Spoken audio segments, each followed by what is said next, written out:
Hello, welcome to American Baker in Germany. I'm Michelle, and today we are making a dragon cake. I've actually already made this friend of mine a dragon cake for her birthday last year before I started my YouTube channel, so I don't have any footage, but I can show you a couple pictures.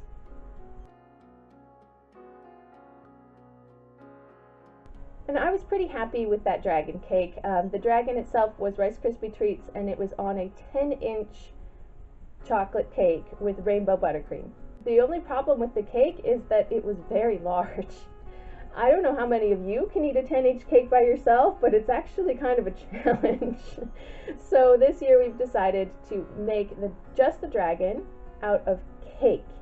I'm going to try again to put some color inside. If that doesn't work, I'll put it on the outside. But I'm a little bit nervous because it's going to be a challenge, but I think we can do it.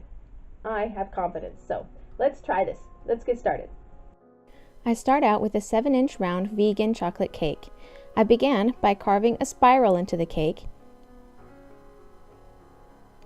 and trimmed out some of the pieces of the middle and the side. Then I did the same thing to the second layer of cake.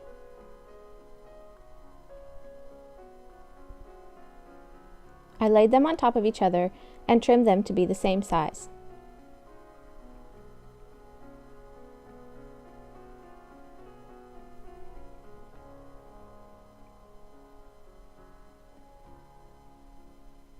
Then I rounded down the sides to be more organic.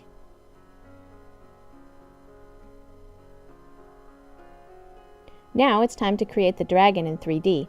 I begin with the neck. I cut down a section about 2 inches below the head. I tapered down the body toward the head and tapered down the body toward the tail.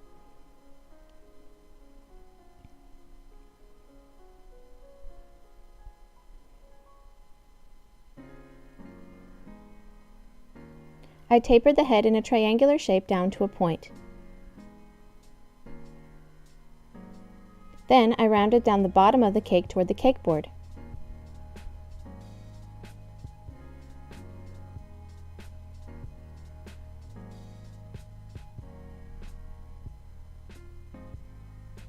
Now to create the filling. I got out 6 different bowls and put about 2 tablespoons of Swiss meringue buttercream in each one. This cake isn't very large, so I didn't think I would need more. That was about half the batch of buttercream total. Then, using gel food coloring, I colored all of them the colors of the rainbow and placed them into piping bags without a tip.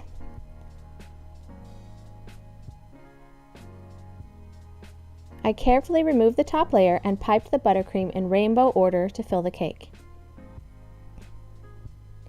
If you like what you see, hit that like button. And while you're down there, hit the subscribe button. Don't forget to hit the notification bell so you always get notified about our latest videos.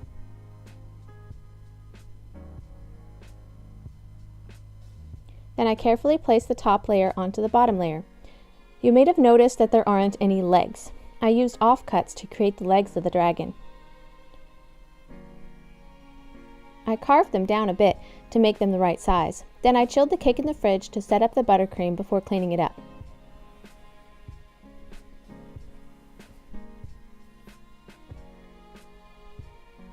I decided to make the dragon wings out of chocolate. I melted down some regular German dark chocolate and piped some dragon wings onto wooden skewers.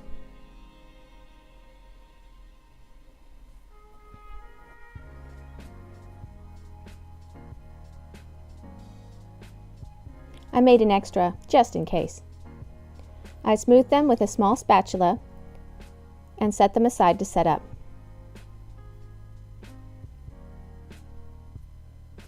Then I cleaned up the overhanging buttercream and crumb-coated the cake in Swiss meringue buttercream.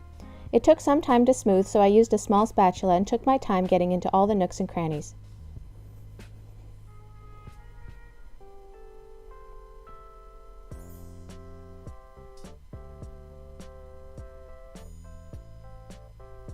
Then I remade the dragon wings because the dark chocolate wasn't setting up. It eventually did, but it took about 3 hours. Instead, I used black candy melts and made them a bit smaller than initially. I smoothed them with a spatula and cut out some arches with the back of a piping tip.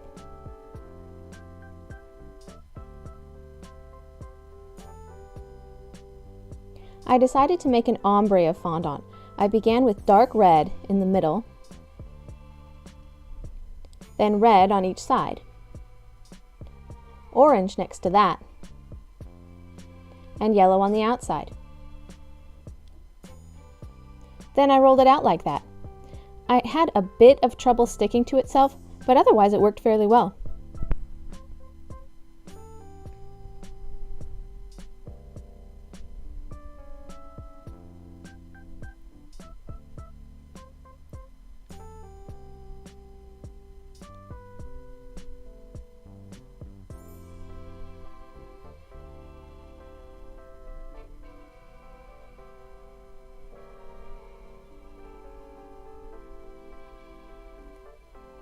Then I laid it across the dragon, but it had some trouble twisting onto the semicircle.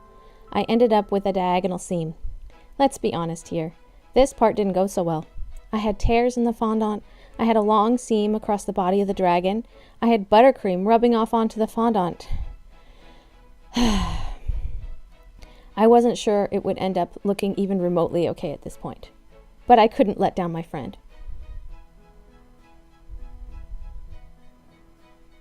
I trimmed off as much as the excess as I could.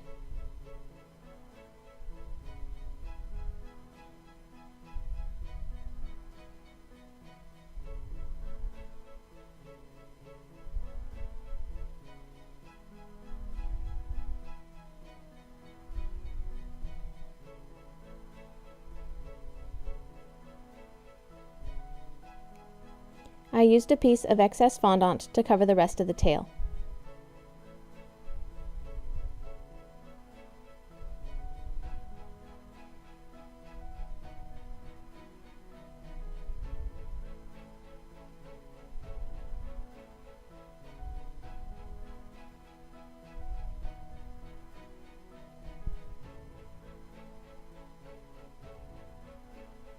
And I cleaned up the rest of the excess buttercream off the cake board.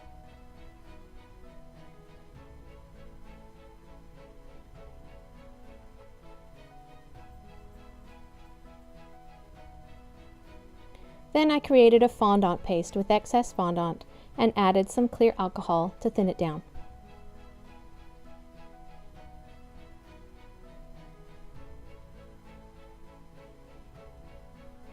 I used the fondant paste to cover the cracks in the fondant and the seams. The fondant paste dries pretty quickly because of the alcohol.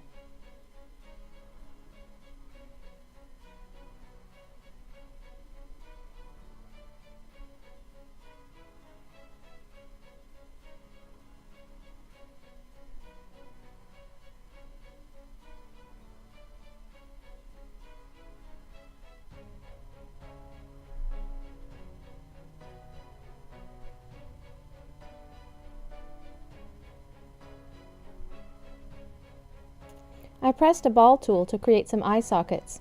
I wanted the eyes to look closed, so I pressed a ball of red fondant into the eye sockets. I added more fondant to create a brow ridge, which ended up looking like eyebrows.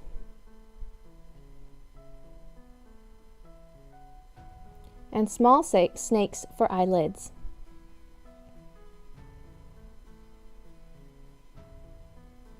I cut out a whole bunch of small triangles and glued them onto the dragon to create spikes along the spine.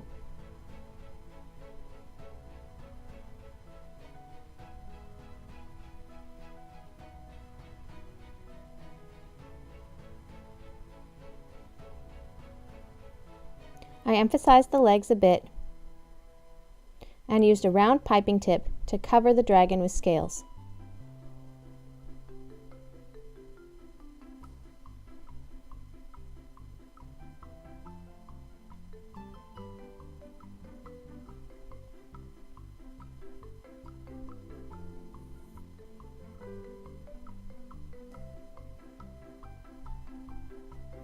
The line around the bottom of the dragon bothered me, so I decided it needed some treasure to guard. I cut out some gray circles to be silver coins and placed them around the base of the dragon. Then I placed them at random around the cake board, so it didn't look like a line of gray around the base of the dragon. The eyes bothered me though. I thought they looked unnatural. So I replaced them with black balls. And my 5-year-old asked me where the dragon's eggs were. So I made a couple of ivory-colored egg shapes and placed them in the middle. My daughter said it was the mother dragon. Finally, I cut down the skewers and placed the chocolate wings into the dragon. Despite the difficulty this cake gave me, I wasn't unhappy with the final result. This shows what is possible to save from a cake you're unhappy with. Taking a bit more time will allow you to make something you're happy with. My friend thought it was really cute and loved the little dragon eggs. Happy birthday, Lisa.